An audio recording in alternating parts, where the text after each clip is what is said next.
Minhas irmãs, meus irmãos, boa noite. Eu não estou me sentindo muito com roupa para pregar, mas só tinha essa camisa limpa agora. Ou ia pedir uma camisa emprestada para o pastor, mas não ia caber. Ou vim com essa, porque daqui a pouco já estou pegando voo para São Paulo de volta. Resido na cidade de Ribeirão Preto.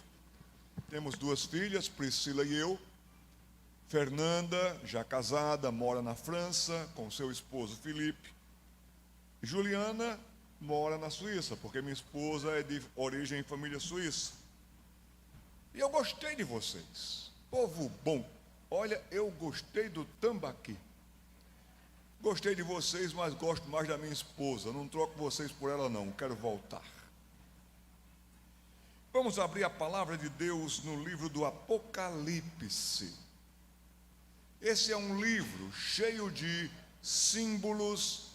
Esse é o livro que para nós estamos em terreno bíblico, santo, mas muitas vezes devemos avançar com cautela, como alguém que dirige sob forte neblina, ou anda com bastante neblina em derredor. Não devemos dar passos ousados. Neste livro, na parte dos símbolos, na parte das informações que nós temos alguma dificuldade para entender, porque a leitura é meio enigmática e tinha que ser, para que os cristãos da época de João não fossem descobertos e presos e até mortos. Enigmáticos para nós, mas para João, que foi o apóstolo inspirado desse texto, ele estava ali para dizer o que significava a cristandade. E esse dizer o que significava para a cristandade não nos passou. O que nós precisamos ter é cuidado, evitar especulação, evitar afirmações em textos, como lhes disse, nublados, mas aprender pela linha dos princípios que nós temos. Esse livro é um livro de alertas. Repito, esse livro é um livro de alertas. E para cada geração de cristãos, os alertas serviram. As informações numéricas, tipo 144 mil, eu não sei, você não sabe, é perigoso especular por cima disso. Nas especulações, sempre as pessoas vão tender para uma seita. 144 mil é um dos números preferidos das testemunhas de Jeová, conquanto eles façam um escarcéu com relação às demais doutrinas que nos garantem salvação, consciência cristã, vida cristã, doutrina. Eles se apegam aqui e daqueles montam os seus grupos. Dessas interpretações também vem o grupo dos adventistas do sétimo dia, onde para eles Ellen White é o espírito de profecia. E eles dizem que é ela e pronto. Mas aonde você tirou essa ideia? Porque você está dizendo isso? Não, mas é e pronto. Mas nós podemos aprender muito com o livro do Apocalipse para alertas. Apocalipse capítulo 13, assentados mesmos. Leremos o texto inteiro e depois nós discorreremos e exporemos esse texto. Vi, quem está escrevendo é João, ele está tendo uma visão. E ele diz, nesse primeiro bloco, versículos de 1 até o versículo 10, ele vai se referir a uma besta que emerge do mar. Vi emergir do mar uma besta. A palavra besta é um animal feroz, furioso. Se você der de cara com uma onça feroz, aquela será uma besta para você, porque poderá lhe estraçalhar totalmente. Porque furiosa não recuará, irá para cima para estraçalhar, para arrancar os seus pedaços. Então a ideia de besta aqui no grego terion é mesmo um animal de grande porte, um touro furioso vindo para cima de você e você não tendo condição de pará-lo. É sempre um poder de fúria, poder de raça, poder de garra, poder de destruição. Então não é algo tremendo assim, você ficar imaginando, é só para que você tenha ideia de que vai ter um sistema que vai ser furioso como aqui no Amazonas uma onça, perigoso como um touro em fúria. Então, juntando partes de cada momento, de cada animal em fúria, dá-se o nome de como que uma besta. As fúrias, forças, garras, violência, truculência, é uma besta nesse sentido. Vi emergir do mar uma besta, versículo 1, que tinha 10 chifres e 7 cabeças, e sobre os chifres 10 diademas, e sobre as cabeças nomes de blasfêmias. Se nós formos imaginar um animal assim, nós não temos condições nem de visualizar. Então nós vamos à história, e pela história, e pelo contexto e costume oriental, nós vamos tentando entender o que pode se referir. Aqui fala de um domínio, de uma força, de uma fúria, 10 chifres. 10 é um número para exatidão, com poder. As armadas, principalmente no Oriente Distante, quando queriam mostrar para o povo adversário: você quer atacar a gente? Você quer ferir a gente? Você quer brigar contra a gente? Para mostrar o poder de defesa que eles tinham, eles colocavam um chifre de touro, um chifre de rinoceronte. Alguns mandavam fazer chifres de ferro e colocavam ali dizendo: nosso poder é grande, é perigoso, perfurante. E se colocavam 2 chifres, 3 chifres, é porque nós temos uma armada muito grande, nós temos uma força naval poderosa. Então eles mostravam: pode vir. Talvez foram eles que criaram aquela música Pode Vir Quente que eu estou fervendo. Então chifre tem a ver com força de domínio militar. 10 é para mostrar uma extensão completa. Daqui até aqui a gente domina. 7 cabeças, porque um comando que pensa estratégias para isso, para isso, para isso, tudo bem esquematizado e montado. Então João está dizendo que aqui tem um sistema que ele vê surgir nesses últimos tempos dele, o último apóstolo vivo, algo que vai ser terrível. 10 diademas, porque são cabeças brilhantes ou grupos brilhantes que dominam fortemente. Sobre as cabeças haviam nomes de blasfêmias, ofensas tremendas e terríveis ao santo nome do nosso Deus.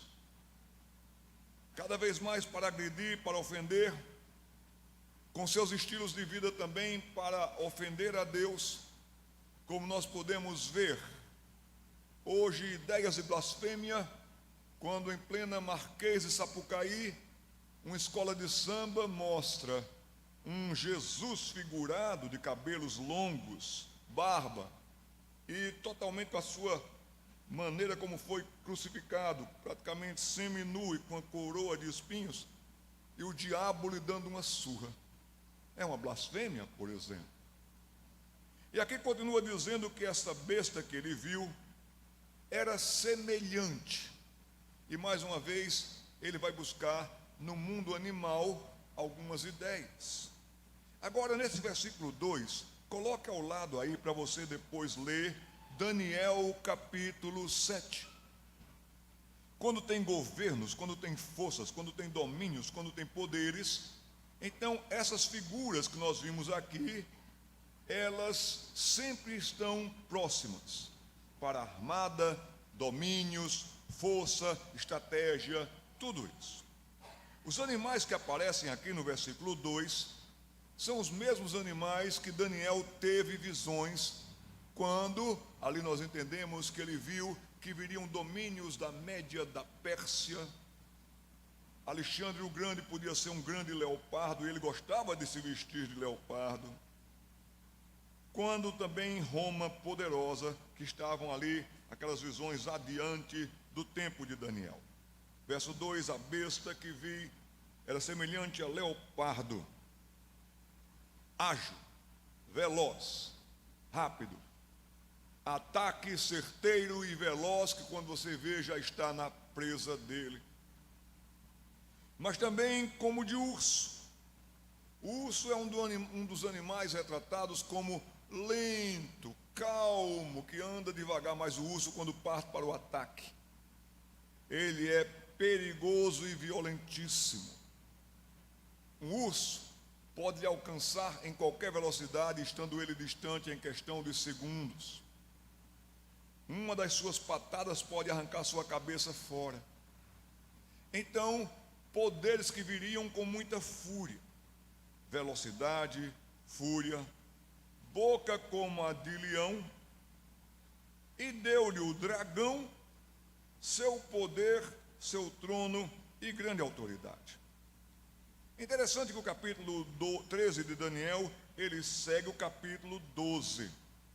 O bloco desses dois capítulos está falando nada mais, nada menos do que o ataque furioso contra a igreja. No próprio livro do Apocalipse, nós entendemos que esse dragão furiosíssimo é Satanás. Capítulo 12, versículo 7, se você volta lá também, está tendo uma guerra que eu diria como que de proporções cósmicas, invisíveis aos nossos olhos. Capítulo 12, versículo 7, nós podemos ler aqui que houve peleja no céu, Miguel e os seus anjos pelejaram contra o dragão, também pelejaram o dragão e os seus anjos. De onde nós podemos nos orientar aqui quando Paulo diz que a nossa luta não é contra carne e sangue diretamente, mas é muito mais intensa e profunda, contra principados e potestades, contra dominadores desse mundo tenebroso. O mundo espiritual é tremendo, é terrível. Quando estudava no Recife, chegou um rapaz magrelo para estudar também lá, mas a gente viu que aquele rapaz era diferenciado. Eu estava cuidando de uma congregação como seminarista. A minha igreja me chamou de volta para eu continuar trabalhando com os jovens na minha igreja. E eu como que mostrei para aquele magrelo: olha aqui esse pessoal, a gente fez isso já. Disse como foi o trabalho com os jovens. E aquele rapaz era Ronaldo Lidório, bem conhecido e querido de vocês. Outra vez eu encontrei com Ronaldo Lidório, que entra por essas matas adentro. Ronaldo Lidório disse que sobre o mundo espiritual, ele já viu tanta coisa, e ele disse que eu já lidei com tanta coisa espiritual, que se eu contar para o povo não acredita. O mundo espiritual é tremendo, o mundo espiritual é perigosíssimo. O mundo espiritual se desloca no invisível da gente, mas vem armando cada vez mais com fúria situações terríveis. Então, capítulo 12, inimigos furiosos da igreja e da fé, num contexto mais invisível para os nossos olhos, porém real, e um contexto espiritual dificílimo, e nós estamos perdendo esta guerra em diversas frentes, e a igreja está enfraquecendo, porque principalmente nós não estamos orando, nós não estamos vigiando. A reunião que mais enfraqueceu no mundo cristão ocidental foi a reunião de oração. Nem tem mais. Orar é cansativo, sair de casa é cansativo, você arruma qualquer motivo para não vir orar. Tem muitas igrejas cheias de pessoas vazias de comunhão com o Senhor, porque a gente não tem orado. Capítulo 12 está dizendo para a gente: ore sem cessar, vigie e ore, clame ao Senhor, porque forças tenebrosas, perigosas existem. No capítulo 13, então, esses métodos de inimizades que são invisíveis para nós, agora vão se tornar mais visíveis para nós no capítulo 13. No capítulo 13 nós vemos a inimizade aparecer para nós de forma mais completa, mais perceptível e mais notada. Nos são apresentadas duas bestas, como lhes disse, ideias de criaturas grotescas, perigosas, mais furiosas, e tendo como uma de suas marcas o ódio. Voltando para o texto, nos diz aqui que o versículo 3: então vi uma de suas cabeças como golpeada de morte, mas a ferida mortal foi curada, e toda a terra se maravilhou seguindo a besta. Uma possível ideia aqui é que com a chegada do Evangelho, com o poder do Evangelho, e nos 3 primeiros séculos, o Ocidente já estava bem repleto de igrejas. E cada vez que a mensagem chegou em cada parte, as trevas da idolatria foram caindo, foram sendo dissipadas. As trevas da idolatria, os poderes da idolatria foram arrefecendo diante da força do Evangelho. E o Evangelho avança pelo Ocidente e chega para nós também. Mas alguns comentaristas acreditam que esse golpe que teve na história no 2º século e 3º século, quando o cristianismo expande pelo mundo, que a idolatria iria voltar, que o culto idólatra, qualquer forma de culto anti-Deus e anticristo, iria ganhar forma. Hoje nós não temos ideia de quantos cultos existam, mas tiramos uma média pela cidade de Manaus, em que tem mais igrejas do que bares. Manaus não precisa de mais uma igreja, podemos dizer assim, pela quantidade, e às vezes nós encontramos várias numa rua só. Em Brasília, um rapaz chamado Araújo, ele abriu um bar, num local em que tinha várias salas para alugar. Araújo abriu um bar, mas ao lado dele abriu uma igreja universal do Reino de Deus, e do outro lado abriu a Igreja da Graça, de maneira que era barulho daqui, afugentando os visitantes do bar. Araújo não aguentou e fechou o bar. Então tem mais igrejas, locais e placas, e cada uma indo para cada lado, mas Manaus, que pode ter muitas igrejas, ainda carece do Evangelho.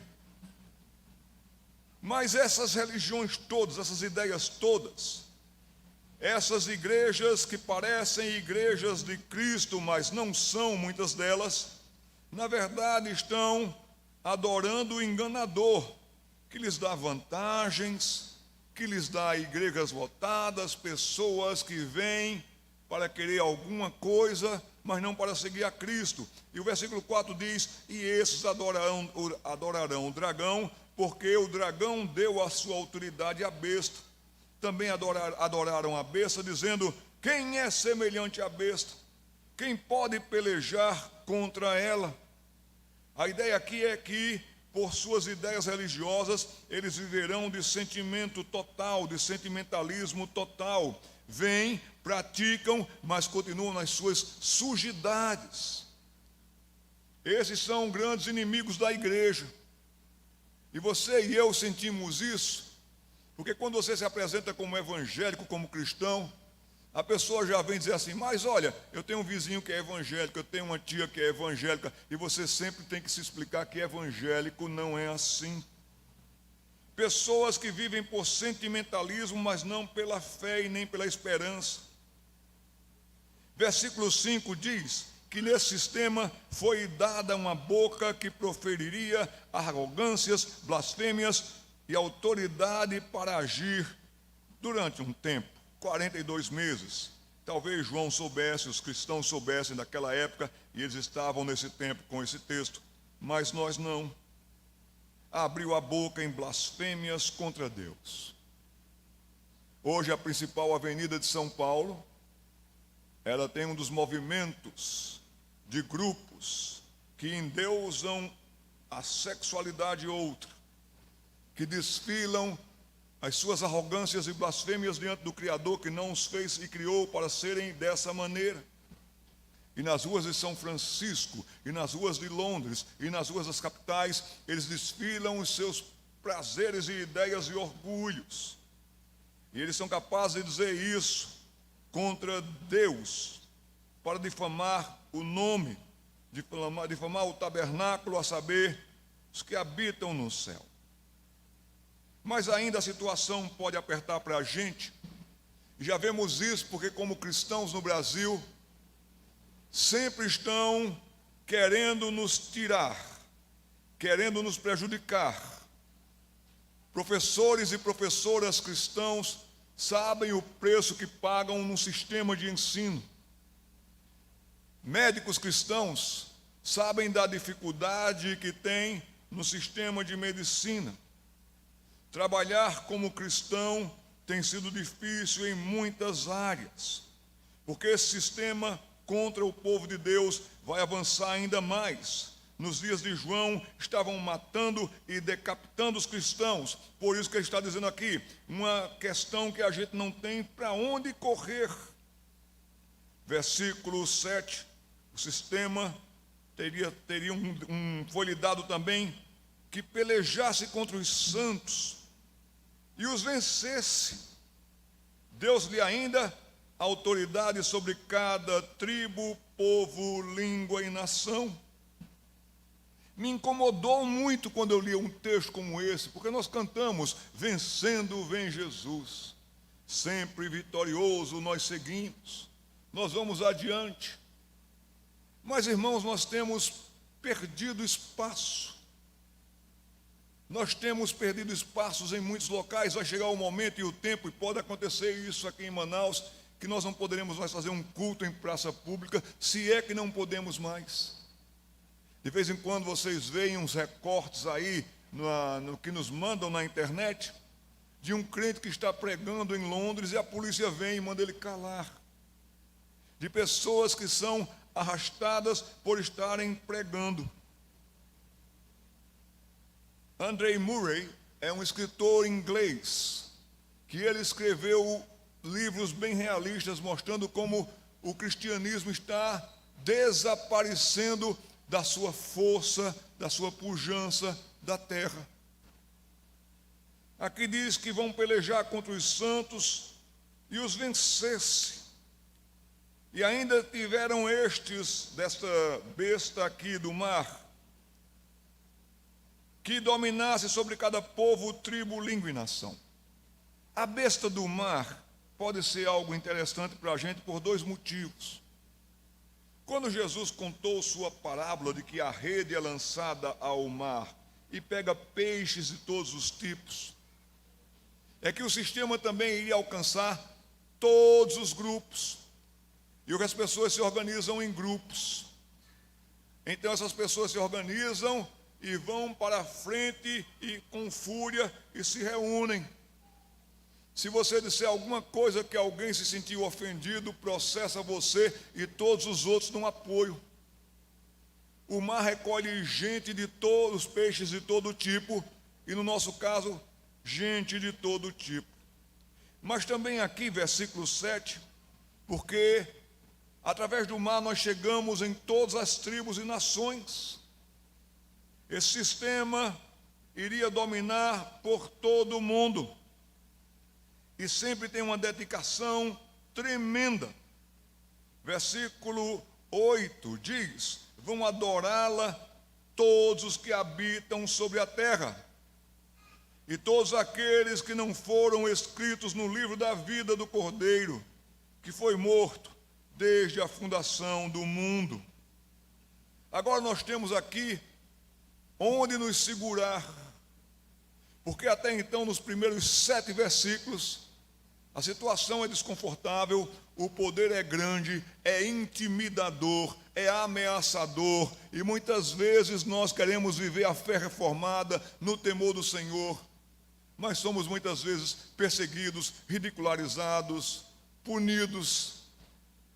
Se você falar de Jesus no seu local de trabalho, poderá ser despedido, processado. A quantidade dos que adoram o sistema e adoram viver assim, adorarão sentir-se seguros. A idolatria retornando de diversas formas, adoram o ouro, adoram a vida devassa, adoram a vida promíscua, adoram todos esses sistemas, estão se sentindo bem, estão se sentindo ótimo, estão se sentindo por cima.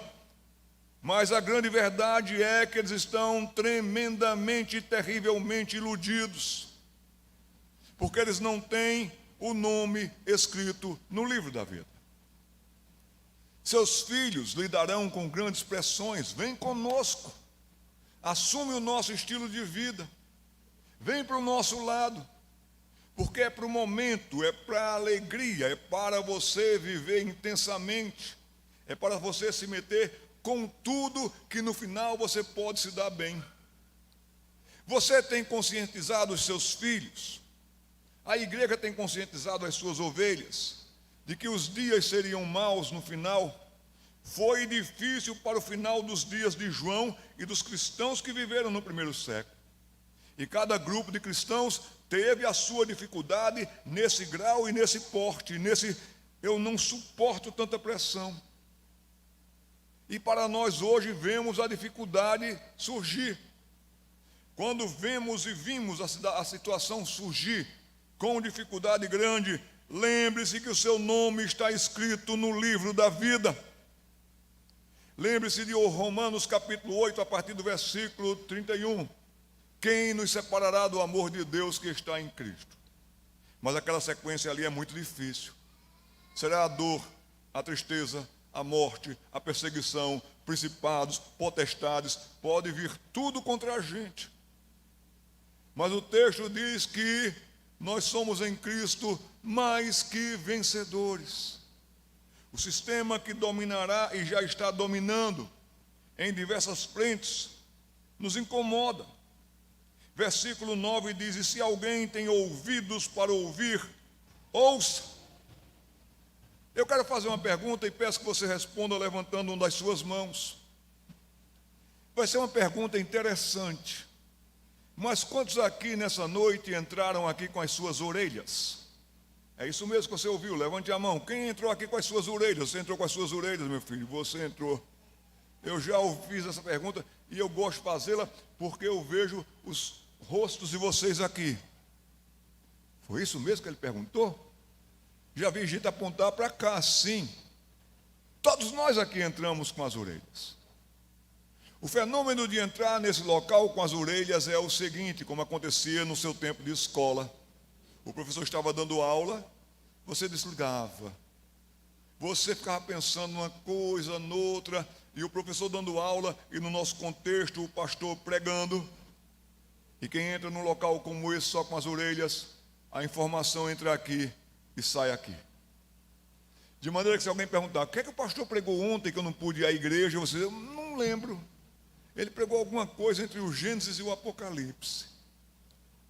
É por isso que você deve atentar para esse versículo 9. É tempo de ouvir a palavra de Deus. Quem tem ouvidos para ouvir, ouça. Senhor, fale conosco. Senhor, fale com a sua igreja. Senhor, desperta-nos. Senhor, estamos vendo que toda essa situação está montada, está armada, e é situação de domínio, e é situação de perigo. Mas, Senhor, eu quero buscar mais ao Senhor. Eu quero estar mais com os meus irmãos. Eu quero encorajá-los na fé, porque serão momentos muito difíceis.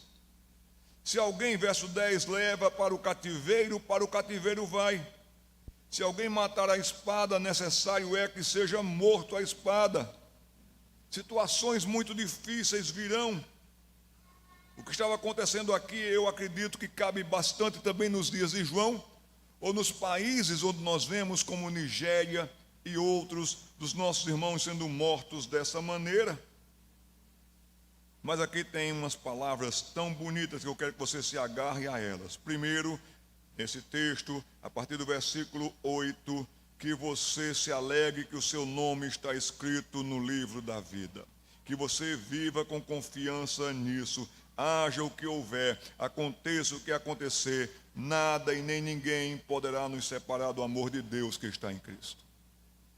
Mas como nós viveremos aqui, nesse mundo que cada vez mais percebemos que caminha para o pior disso, até chegarmos em pontos insuportáveis como esse. No versículo de número 10, lá no finalzinho, diz: aqui está a perseverança e a fidelidade dos santos.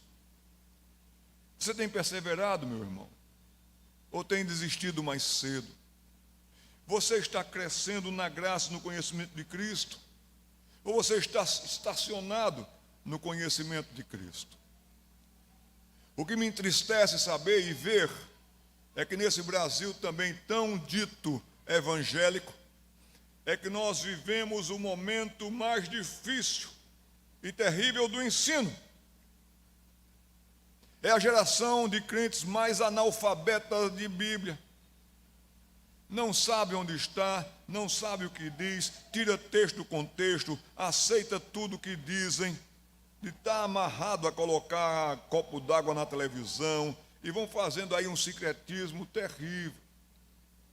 Nós devemos perseverar na fé, na corrida, na caminhada com Cristo. E nós devemos, de fato, ter fidelidade como pessoas santas do Senhor. Vimos que inimigos dessa esfera estão bem fortes e que todos os segmentos que estão se reunindo contra o cristianismo são militantes furiosos e raivosos. Se você está numa universidade hoje no Brasil, seja ela uma universidade federal, e se você se identificar como crente, você vai ser perseguido pelos religiosos do sistema da besta. A nossa filha sofreu muito para se formar numa universidade em São Paulo, porque uma professora descobriu que ela era crente. E disse: você não se forma. E pressionou a menina, de tal maneira que a menina chegou a situações insuportáveis de sensação, de emoção, de psiquismo, de tudo isso. Precisamos socorrer nossa menina porque a pressão foi muito grande. Aqui nós vimos que pessoas adorarão o sistema. Para qualquer lado que você se virar, os grupos que aí estão, que se reúnem em siglas, que se reúnem em tudo isso, 6 coisas marcam esses grupos e o sistema de hoje. Tomem nota disso. Como uma religião que eles devotarão tudo de suas vidas, eles têm adeptos. E é impressionante como cada vez mais o número de adeptos deles para viverem assim, sentirem assim, postarem assim, aumenta. Faço parte de um grupo no Facebook que é quadrinhos filosóficos, para você falar sobre filosofia e tudo, mas o que eles falam contra Deus é incrível. De cada 10 postagens, 6 ou 7 são para ir contra Deus. Eles têm adeptos. Em segundo lugar, eles têm proselitismo. E já a partir do ensino médio, já a partir do finalzinho do ensino fundamental 2, eles querem levar toda a juventude com eles, toda a adolescência com eles. Vivemos na época em que nós estamos no Ocidente com um grupo maior de adolescentes cristãos no mundo. Adolescentes ateus no mundo, que não creem em Deus. Um proselitismo acentuado, repito. Vivemos a época em que os adolescentes ateus, estou cansado, meus irmãos, é o grupo mais ateu hoje representado na face da terra. E seguem nesse caminho.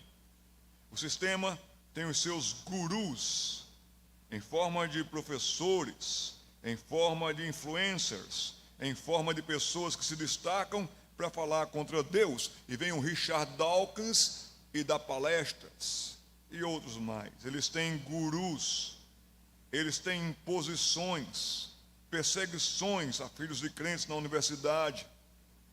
Eles têm também ódio visceral que chega a bater e que chega a ameaçar.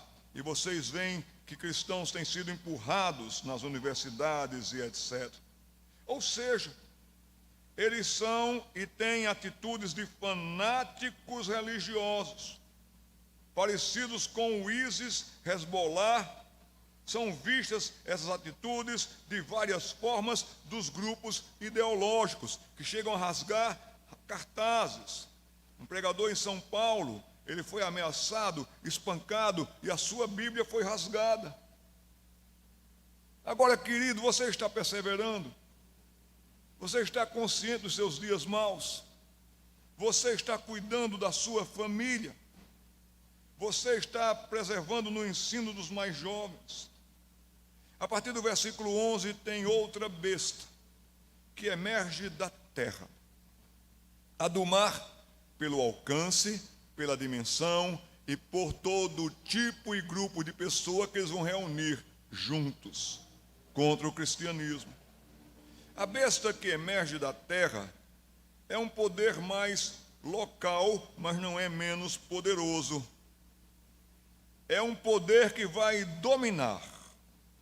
Esse poder aqui diz que vi emergir da terra uma besta que possuía 2 chifres, parecendo cordeiro, mas falava como dragão, 2 forças, 2 potências de ataque, de guerra. É esse tal desse humanismo. Somos todos irmãos, todas as religiões levam a Deus. Tolerância com o seu irmão, se ele pratica uma religião diferente. Mas se você quiser falar do cristianismo, você é ameaçado, xingado, aceita-se tudo. De vez em quando a gente vê fotos deles todos abraçados, de todos os segmentos, aceita-se tudo. No humanismo que diz que você, meu irmão, você só é meu irmão se você for filho de Deus em Cristo Jesus. Então você está sendo exclusivista. Você está sendo racista. Você está sendo alguém que não merece nem sequer ter vez e voz. Rua. 2 chifres que podem matar. 2 chifres que vêm com palavras lindas. Ela fala, essa besta fala como um cordeirinho. Mas se você não andar com eles, ter uma tolerância, igreja tolerante, igreja que aceite tudo, aí você vai dar de cara com a fúria de um dragão. Versículo 12, esse mesmo sistema exerce toda a autoridade da primeira besta na sua presença. E acontecem coisas aqui de impressionar agora, eu não sei como lhe explicar isso. Mas serão fenômenos que mexerão com a humanidade. Não sei quando se dará isso. Mas veja que aqui diz que faz com que a terra e os seus habitantes adorem a primeira besta, cuja ferida mortal fora curada. Ou seja, quando quase que a idolatria foi banida, ela voltou agora com mais força ainda. E toda forma de culto ante Deus é idolatria em alto e intenso grau. Versículo 13 lhe adverte, querido e querida, que esse sistema aqui, também com grande implicação religiosa, opera grandes sinais. Impressionante que para culto de oração as pessoas não querem vir, mas para cultos de poder, cultos de conquista, as igrejas estão, ou esses locais estão lotados. Grandes sinais, de maneira que até fogo faz descer do céu à terra diante dos homens. Versículo 14, se você não está firme, se você não está consciente, se você não está realmente apegado com o Senhor com perseverança, se você não tiver consciência que o seu livro está no livro da vida, o poder que esse grupo tem é poder de sedução, de arrastar, de fascinar. Seduz os que habitam sobre a terra por causa dos sinais que lhe foi dado executar diante da besta, dizendo aos que habitam sobre a terra que façam uma imagem à besta, aquela que foi ferida à espada e sobreviveu. O Evangelho diz que o justo viverá por fé. Nós não vivemos pelo que vemos. Poderemos lidar com situações que serão impressionantes. Poderemos ouvir propostas fascinantes de diversas formas de culto para liberar, culto para amarrar, culto para conquistar. E muitas vezes nós ouvimos alguns testemunhos que dizem que deu certo. As pessoas estão se vendendo. A fé vem pelo ouvir, e ouvir a palavra de Cristo. A fé não vem pelo ver, a fé não vem pelo que nós vemos, a fé vem pelo que nós ouvimos da palavra de Cristo, segura, poderosa, do Gênesis ao Apocalipse, viva e eficaz que está aqui em nossas mãos.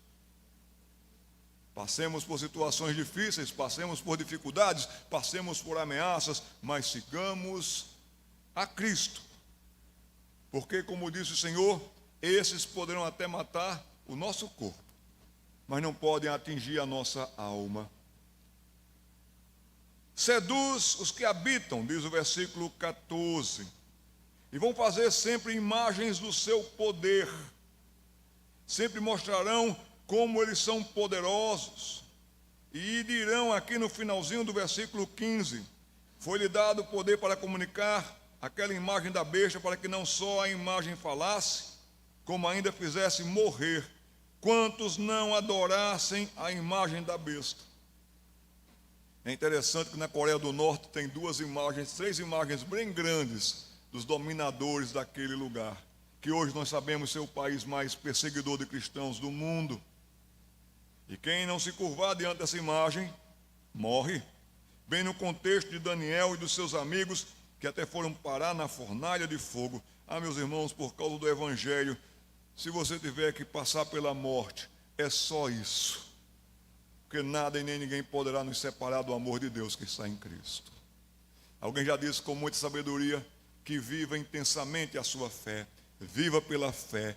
Cresça na graça e no conhecimento de Cristo Jesus, que quando chegar o dia de morrer, você só precisa fazer isso, morrer. Confiemos no Senhor, e eu já estou me dirigindo para o final. Aqui fala de várias classes e grupos de pessoas. Versículo 16, a todos os pequenos e os grandes, os ricos e os pobres, os livres e os escravos, que era bem o contexto da época de João. Ninguém estaria fora do alcance desse domínio. Fez com que lhe seja dada certa marca sobre a mão direita e sobre a fronte, para que ninguém possa comprar ou vender, senão aquele que tem a marca, o nome da besta, ou todo o número do seu nome. E aqui está a sabedoria. João podia explicar para os seus ouvintes, para a igreja daquele momento, mas nós não temos a informação. Aquele que tem entendimento, calcule o número da besta, pois é número de homem. Olha, esse número é 666. E aqui termina a exposição do versículo 13, nos alertando que virão dias difíceis. Virão dias em que nós podemos dizer assim, isso são dias impossíveis de se viver. Ainda no Brasil não chegou a esse grau, mas vá conversar com pessoas que estão hoje na Nigéria. Uma vez um irmão, amigo meu, do Marrocos, me perguntou, Jader, como é que vocês louvam no Brasil? E eu disse, a gente louva no Brasil tranquilamente. Pode abrir a voz e cantar, e os anjos cantam, santo. E nós podemos cantar. E ele me perguntou, como é que vocês cantam esse hino, por exemplo? Glória, glória, ali. Eu disse, com todo o pulmão. No Marrocos a gente tem que cantar assim. Glória, glória, aleluia. Porque se ecoar para fora, aquele grupo poderá ser preso e pagar um alto preço. Pastor, o maior troféu que eu tenho na minha vida é um par de meias. Um par de meias que eu ganhei de uma irmãzinha da Coreia do Norte, cuja família dela foi dizimada, morta. Ela foi parar na prisão. Escapou da prisão, nem ela sabe como, fugindo à noite, de madrugada, entrando em situações muito difíceis, tentando fugir para a China. Quando ela percebeu, ela estava fora da Coreia do Norte. Um milagre alguém fugir da Coreia do Norte.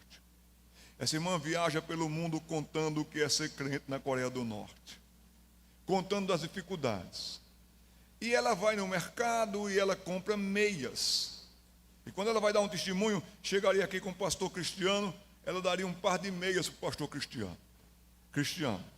E diria assim, pastor, é para o senhor. Que troféu é esse? Mas pastor, se receber um troféu, eu recebi. Guarde com muito amor. Ela disse, pastor, do local onde eu venho, é um local tão frio, mas tão frio, que eu dou meias para os pastores, porque a Bíblia diz, quão formosos os pés dos que anunciam as boas novas, e eu quero os pés deles bem quentinhos. é meu troféu em casa, está guardadinho ali. Eu falei para minha esposa, no dia que eu estiver no caixão, eu quero estar com esse pé de meia, com esse par de meias. Irmãos, nós sabemos esse número, nós não sabemos. Mas eu me tranquilizo, não é porque eu não sei do número. Eu me tranquilizo é porque um dia judeus foram arrastados para a Babilônia e perderam tudo. E não tinham mais condição de voltar para a sua terra. E foram espalhados pela Babilônia, cercados de idolatria de todo lado, de todo jeito. E ali um jovem Daniel e os seus amigos, um jovem com talvez 15 anos de idade, vai passar todo o restante da sua vida na Babilônia. Nem vai ter o privilégio de ser enterrado em casa. Mas uma coisa que me encanta em Daniel é que um dia, num momento em quando a Babilônia estava se achando o máximo, agora dominava um tal de Beltsazar. E Beltsazar dizia, eu sou o dono do mundo, o império é meu, é grande, é vasto. Estava dando um festival, uma festa, e disse, como é que eu posso alegrar mais ainda o meu povo? Ah, não tem aí uns utensílios que foi trazido do templo, do Deus daquele povo que a gente trouxe para cá e dizimou tudo? Eles não perderam tudo, não foi? Foi. Tragam que eu quero beber e brindar aos nossos deuses com essas taças, com esses copos. Façam isso. E quando começam a festa, eles estão bebendo. Chegou o dia e a hora do juízo de Beltsazar. E quando os músicos estavam tocando e quando as pessoas olham, de repente uma mão começa a escrever na parede. Escrito estava ali, Mene, Mene, Tekel, Parzim. Eles entraram em medo apavorante.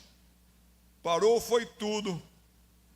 Trouxeram Daniel, que estava lá já com idade num canto. A rainha mãe disse, tem um que era menino, um rapazinho aqui que ele sabia interpretar. Daniel entra no salão. Dá para você imaginar essa cena?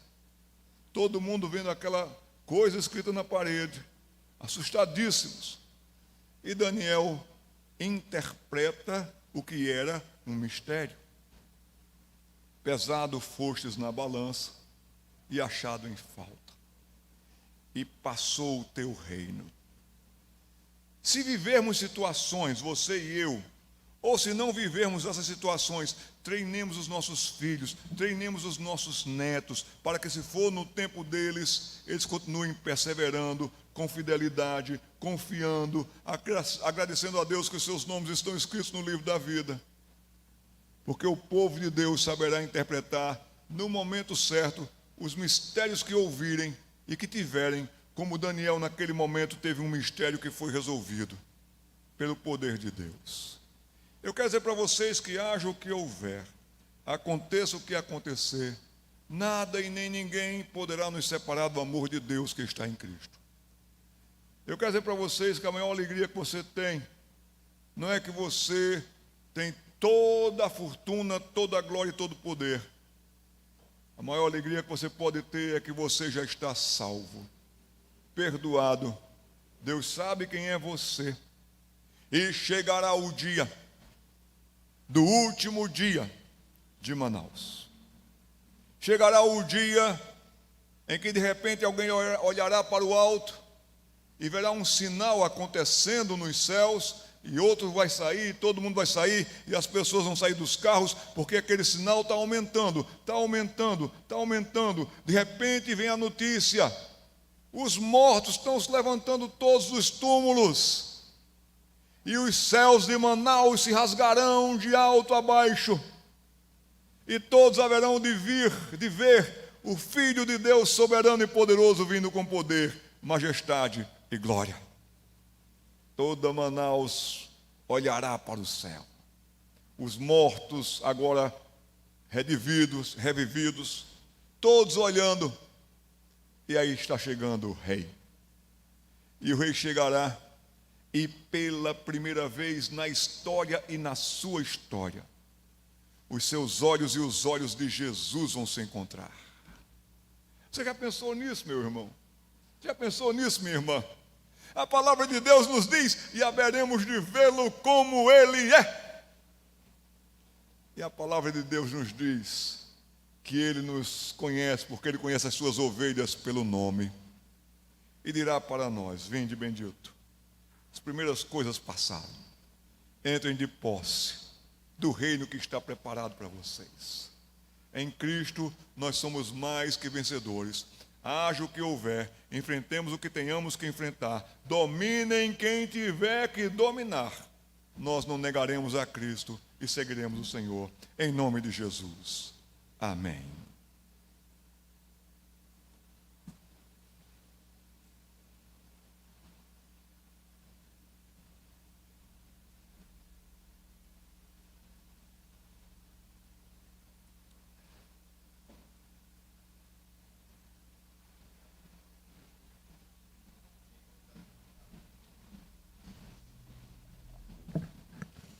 Vamos louvar ao Senhor, irmãos, colocar de pé e louvar ao Senhor mais uma vez.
Querida irmã, que a graça do nosso Senhor e Salvador Jesus Cristo, o amor de Deus, nosso eterno e bendito Pai, e a comunhão e as doces consolações do Espírito Santo de Deus estejam com todos os irmãos aqui presentes e com todo o povo de Deus onde quer que esteja, agora e para todo sempre.